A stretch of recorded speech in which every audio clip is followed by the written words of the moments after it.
हरि ओम हरि ओम।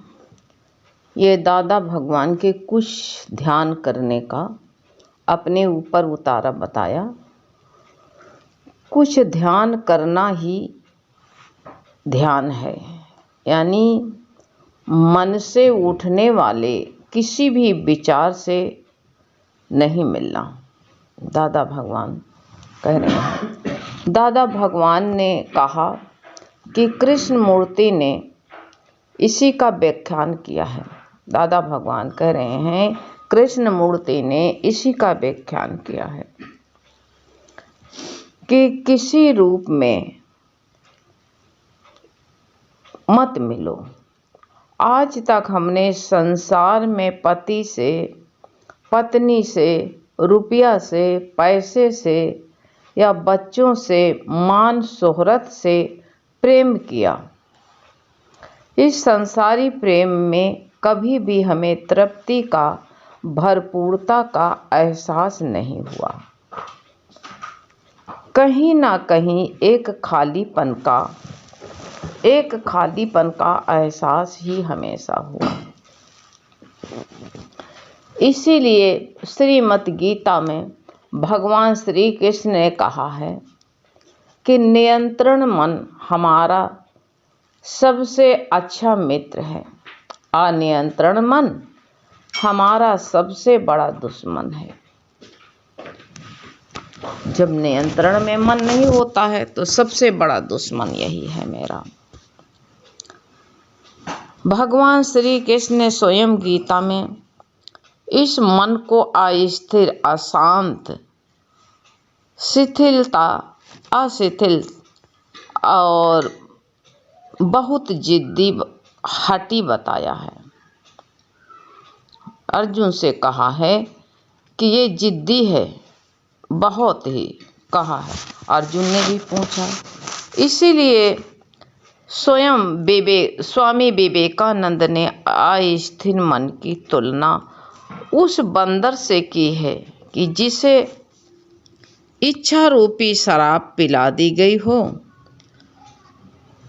और ईर्षा रूपी बिच्छू ने उसे काट लिया हो और अहंकार रूपी दानों ने उस पर सवारी कर ली हो।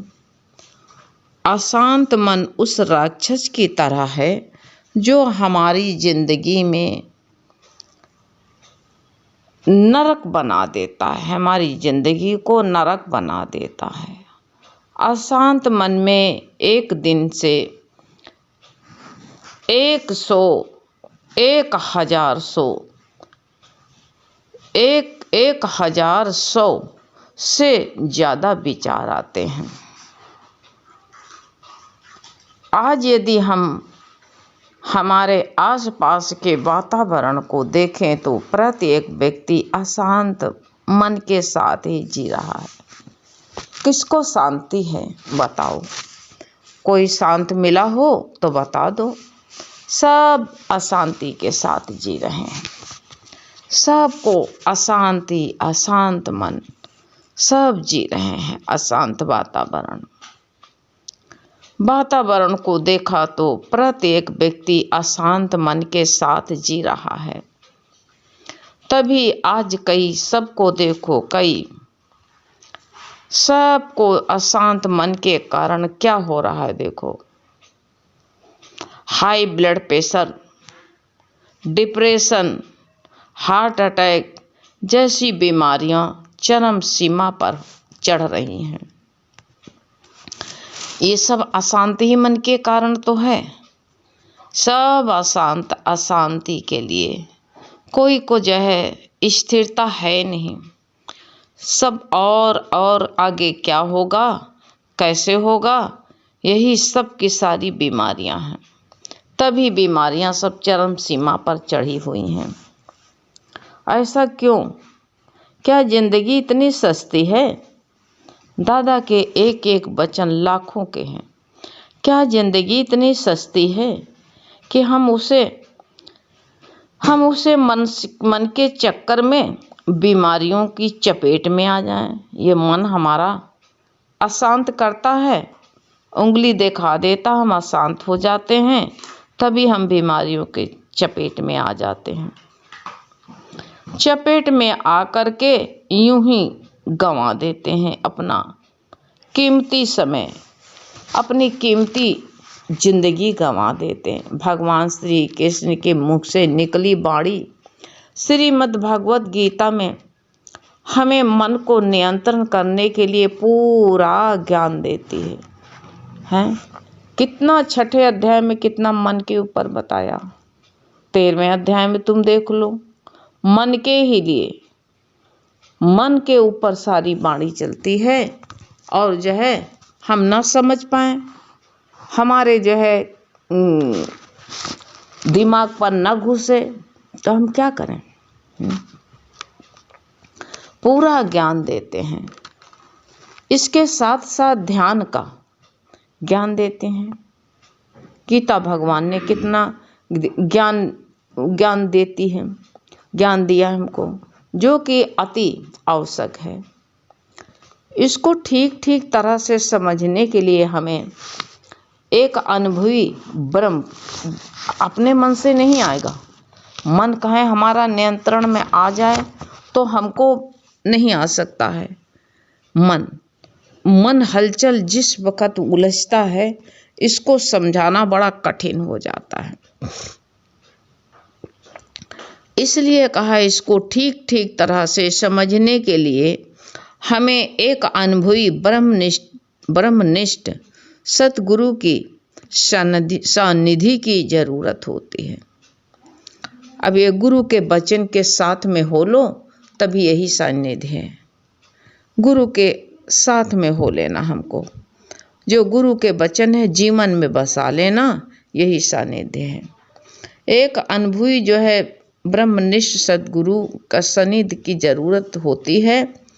और सतगुरु हमें निष्काम प्रेम और आत्मज्ञान से हमारे आत्म स्वरूप में की स्मृति करा करके और ध्यान द्वारा उसमें दृढ़ता से स्थिर कर देते हैं।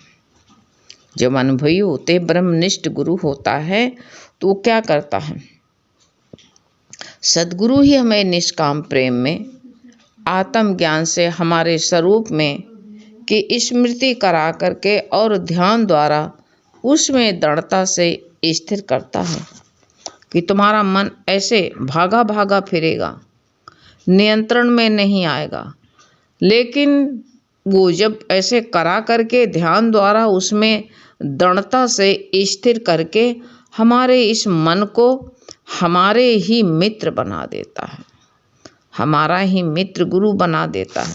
ऐसे तो मेरा मन शत्रु था, लेकिन जब ये ध्यान का अर्थ क्या है, अपनी संपूर्ण चेतना को स्वयं के ओर लाना, यानी मैं आत्मा की ओर ले जाना। क्या आत्मा की, जब हम ध्यान क्या करें, जिसको भूल गए थे, जिससे मेरा ध्यान हट गया था कि मैं कौन हूँ, किस लिए आया हूँ, मैं यहाँ स्थायी नहीं, ये संसार से सबका डेरा कूच हो रहा है, मैं भी नहीं रहूँगा यहाँ। सब जोड़ने में बटोरने में सारा संसार जुड़ा हुआ है। क्या वही काम हम भी करें? नहीं, हमारा ये काम नहीं है। जो कुछ जोड़ना, क्या कुछ फेंक देना है? नहीं, फेंकना नहीं है। ना कुछ खोया ना कुछ पाया, संशय मूल चुकाया।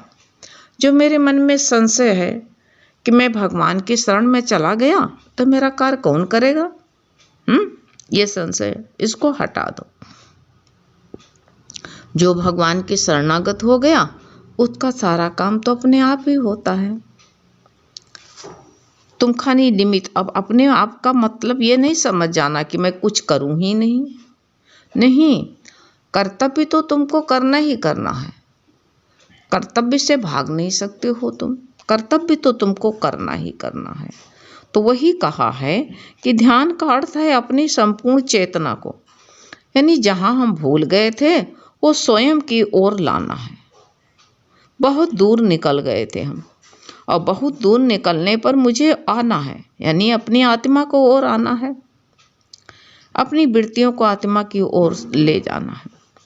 जब हम ध्यान करते हैं तो उस समय मन में एक विचार भी नहीं होता है।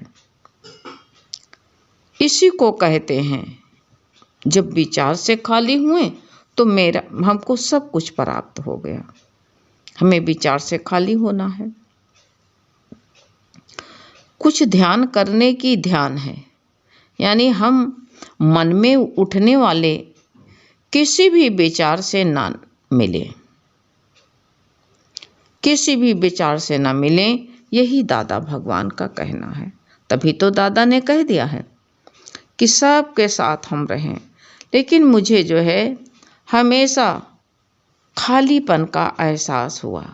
ऐसा दादा ने कहा कि हमेशा मुझे खालीपन का एहसास हुआ। क्योंकि खालीपन का एहसास क्यों हुआ? इसलिए हुआ क्योंकि संसारी प्रेम में इच्छा रूपी रोग लगा हुआ है। प्रेम तो करेंगे लेकिन इच्छा रूपी रोग लगा हुआ है। इसमें अधूरापन है, तृप्ति है ही नहीं। इसमें ये संसार से चाहे इतना प्रेम कर लो, करने में लगता है, बहुत प्रेम करता है इंसान हमसे, इसलिए मेरे लिए इतना कुछ किया, ये भी इच्छा हो गई। हमको बहुत चाहता है, इसलिए मेरे लिए इतनी वस्तु ला दी, ये प्रेम है? नहीं, ये तो इच्छा है। सब में इच्छा लगा पड़ा हुआ है। ध्यान मानो अपनी आत्मा से प्रेम करना। प्रेम गुरु से बताओ। गुरु ने बताया कि यानी माने कहा ध्यान माने अपनी आत्मा में, आत्मा से प्रेम। गुरु ने बताया अपनी आत्मा से प्रेम करो। तृप्ति, प्रीति, संतुष्टि सिर्फ आत्मा में ही है। जब हम स्वयं प्रेम करते हैं तभी हमें पूरी संतुष्टि व तृप्ति आती है। तभी हमने कहा है इश्क करना है। गुरु ने कहा, दादा ने कहा, इश्क करना है अगर बंदे तो उस नूर से कर, जिस नूर का तो नूर है। अगर इश्क ही करना है तो उससे इश्क कर तू, जिस नूर का तो नूर है उससे जो है तू इश्क कर। किससे इश्क करने बैठा? जब हम ध्यान करते हैं तो संपूर्ण विश्व के साथ हमारी एकाग्रता हो जाती है। अगर जो है परमात्मा के ध्यान में रहते हैं तो, और नहीं तो हम कोई टेंशन में, चिंता में रहते हैं तो हम उस टेंशन के साथ में एकाग्रता हो जाती है हमारी। और एक टेंशन से कितना, जैसे high blood pressure, heart attack, depression, कितने बता दें, ये हमारे साथ हो जाते हैं। फिर दौड़ लगाओ हॉस्पिटल की, हैं? सारा जो है जिसको खा सकते थे तुम, जो अपने सुख में ला सकते थे, उसको भी गंवा बैठे। आध्यात्मिक जिज्ञासु अपने स्वरूप आत्मा में स्थित रहता है। स्थित होने के लिए मन और अहंकार से ऊपर उठने के लिए ध्यान करता है। ध्यान करते समय वो धीरज और मौन में रहता है। जब जिस वक़्त जो है ये जो है बोध होने का इंतज़ार करता है, इसलिए ध्यान को बहुत ज़रूरी कहा है। ध्यान का अर्थ है कि जो है अपने साथ होना। सबकी चिंता करते हो, अपनी कोई चिंता नहीं करते हो।